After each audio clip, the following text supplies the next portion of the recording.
Guys ఎలా ఉన్నారు? ఇది మార్నింగ్ వ్లాగ్ ఇన్ బెంగుళూరు.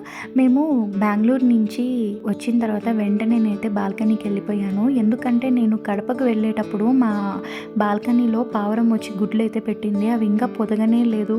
మేము వచ్చే లోపల వెళ్ళిపోతాయిలే అనుకున్నాను. కానీ నేను రాగానే ఫస్ట్ బాల్కనీలోకి వెళ్ళి చూశాను. మార్నింగే 2 గుడ్లు పెట్టింది. సో చిన్న 2 పావురాలు అయితే క్యూట్గా భలే ఉన్నాయి. ఇంకేంటంటే ఈరోజు వర్క్ ఫ్రమ్ హోమ్ అయితే చేస్తున్నాను. అమ్మని తీసుకొని వచ్చాను ఈసారి నాతో పాటు. తనైతే మా కోసము ఆనియన్ పకోడీ అయితే వేస్తుంది. మధ్యాహ్నం లంచ్కి క్యాబేజీ కూర అయితే చేస్తుంది. క్యాబేజీ ఇంకొంచెం ఎక్కువ ఉందని చెప్పేసి ఇలా ఆనియన్ పకోడల్లో క్యాబేజీ కలిపి అయితే చేస్తుంది అనమాట. ఉట్టి ఆనియన్తో కాకుండా క్యాబేజ్ కూడా వేసుకొని తింటే చాలా టేస్టీగా ఉంటుంది.